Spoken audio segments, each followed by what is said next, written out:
Innovative di Hatiku represents a slogan that focuses on prioritizing community and future students, especially from the B40 groups. The spirit that arises from this slogan is to continue the effort to always give and help the community and prospective students in need. This slogan should remain a principle in every innovative citizen, so that this slogan is spoken in every community throughout the state in Malaysia, and make innovative as the main option to pursue higher education.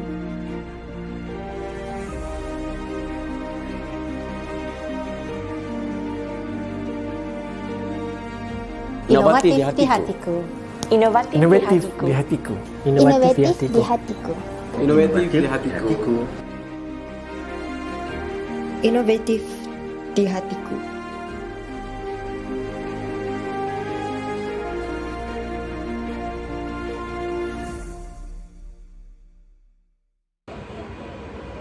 Hai, Assalamualaikum warahmatullahi wabarakatuh. Bersama saya Anas Bukhori, Vice President of Innovative International College, and this is the third episode, Business Chat with Mr. Vice President. I'm here today at Alostar Airport, visiting my family. This is the second day where Malaysians is allowed to travel across border. Okay, so this is a very good move for Malaysians and especially the businesses. Yeah, so we can see after this that the business is going better and better every day. One thing that I would like to discuss today, briefly, not in lengthy, is that 5 days ago the Parliament of Malaysia has approved rancangan Malaysia ke-12.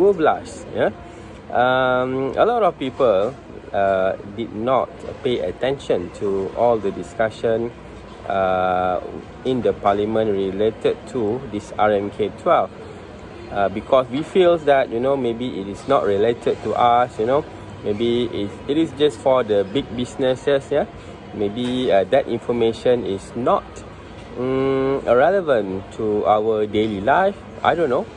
So, but after a while doing business, I realized that, you know, that the RMK 11, 12, yeah, have a very critical or has a direct impact on how we do business. Yeah, so people always say that, no, yeah, I'm not doing business with the government. I'm doing business with the end buyer. Yeah, I'm just a retailer. I'm not a big corporation. But we are wrong. Yeah, all the decisions that made within RMK from 1 to now RMK 12 is very, very critical for our organization. Why? Because, okay, I mean, those days, I didn't pay tax, yeah. So my business is not doing that well. But since now, I'm paying tax, and then tax is something that all the businesses that making profit, we need to pay tax, and we can't run away from tax. But since we have to pay tax, alright, and in Malaysia the tax rate is quite high, about 23%. We will ask, if I pay this amount of money to the government, what are the things that I can get back in return? Okay, so RMK12 is the answer. If even though we are not tax-paying organizations or not tax-paying individual, but this also important for us because this is how the wealth of the nation being distributed to us, the people. Yeah. Okay. So there are a few highlights in RMK12, and I believe that after listening to this, I would like to encourage everybody, the listener out there, to really go and look at the RMK12 documents and look at what are the area that the government is spending, what are the objective of this RMK12, because that will determine your future, your business in the future. Okay, because we always want to do business that have the same alignment with the government. Why? Because for the government to develop this RMK12, it is not a one-day job. It takes years, it takes lots of money, it takes hours, maybe thousands, hundreds, thousands over hours of consultancy hours, which we as an organization, maybe at the smaller or medium enterprise, doesn't have that kind of money to pay for the consultant. And after a thorough deliberation, this consultant presented to the government that these are the area that is critical for the growth of the nation, and we want, definitely we want to be in that area. Because if the consultant say that the business that we are in is not in the area of interest, then definitely that means something, right? That means maybe our business is no longer relevant, maybe, right? Okay, so what are the key points in RMK12? The government at the end of RMK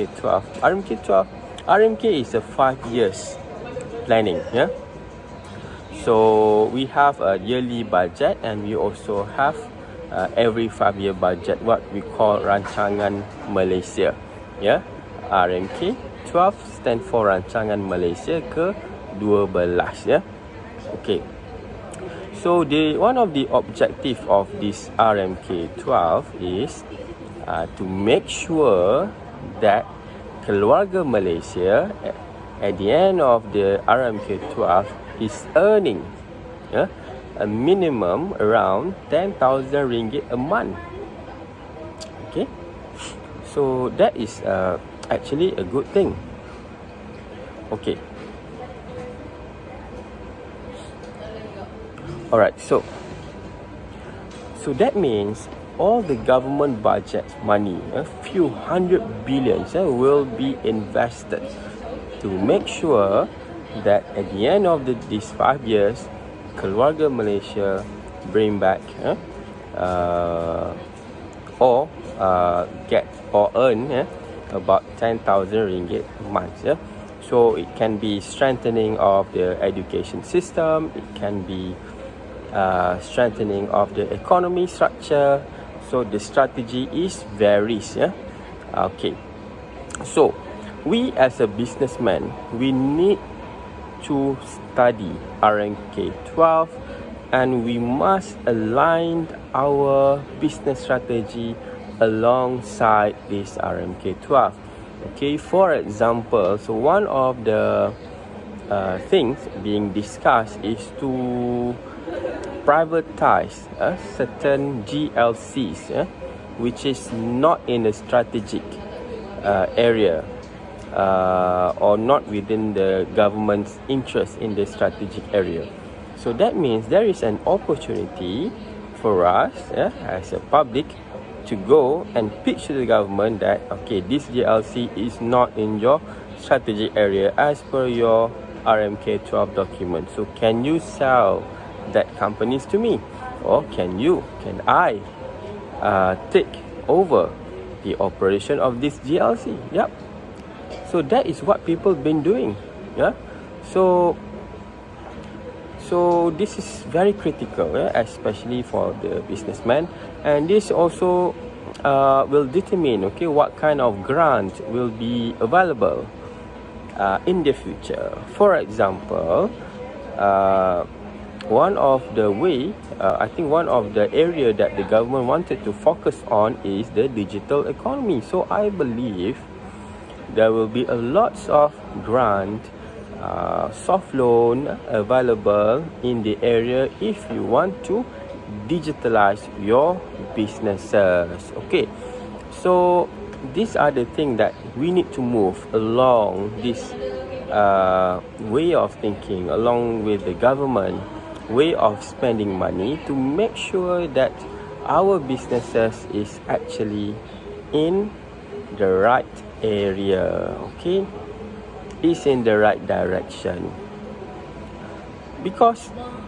the government has paid lots of consultant resources in order to make sure this RMK12 is built or developed properly, because we can't afford to lose. The government can't afford to lose.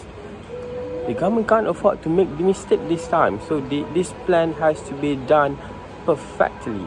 Okay, so we can write on that information. So whatever stated in the document, which area that the government focus more resources, we should do our business in that area. If our business in other area which is not stated or clearly in RMK12, maybe we want to consider pivoting into the area that stated in RMK12. You know, because sometimes we no need to cease our business, stop doing what we are doing now, and then started new business. No. For example, in the case of digital economy, yep. So let's say my uncle, he's one of the seller in Pasar Malam. So he sells shoes, yeah. So maybe by digitalizing his business doesn't mean he needs to close his shop in Pasar Malam and open a new shop elsewhere digitally. No. Alright. For example, so what he needs to do, okay, if I'm selling shoes in Pasar Malam, why can't I just take a picture of the shoes and sell the shoes online? So we have Lazada, we have Shopee, you know, we can develop our own shoes selling platform, right? So still in the same business, still selling shoes, but still selling it physically, just at another arm that sell digitally. So it's not that difficult. So the same principle can be replicated in other businesses as well. Okay, so it doesn't matter what are the things that you sell. It can be maybe it can be what else? Shirt. You can sell apparel. You can sell a lot of things. Yeah, craft. Yeah, all these things can be digitalized. All right. Okay. So that's all from me for today's session. Again, I would like to impress upon you, the listener of this channel, please go and read RMK 12 document. In that document, there will be area that the government wanted to spend more, and there will be the area that the government will provide grants and so on. Please highlight those areas, and please look at what area that the money goes the most, yeah, because that is the area that you may want to focus your business in, yeah, or expand your existing operation into that area. Alright, so that's all from me for today. Thank you very much. Assalamualaikum warahmatullahi wabarakatuh, and see you again next week. Bye. Saya Cik Am, Senior Counselor, inovatif di hatiku. Hai, saya Aiza, inovatif di hatiku. Saya Yahurin Muhammad Yasin, inovatif di hatiku. Hai, nama saya Kana, inovatif di hatiku. Saya Aini, inovatif di hatiku. Saya Arisha, inovatif di hatiku. Hai, saya Ain, inovatif di hatiku. Saya Wanu Fazira, inovatif di hatiku. Saya Nurfahana binti Zul, inovatif di hatiku. Saya Asma Amanina, inovatif di hatiku. Hai, saya Hamka, inovatif di hatiku. Saya Muhammad Helmi bin Abdul Rahman, inovatif di hatiku. Nama saya Nurul Al-Akila, penolong pendaftar Kolej Inovatif Antarabangsa, inovatif di hatiku. Hai, nama saya Ahmad Faiz bin Abdul Razak, inovatif di hatiku. Saya Abdul Rahman bin Kasbi, pendaftar Kolej Antarabangsa Inovatif. Inovatif di hatiku. Inovatif di hatiku.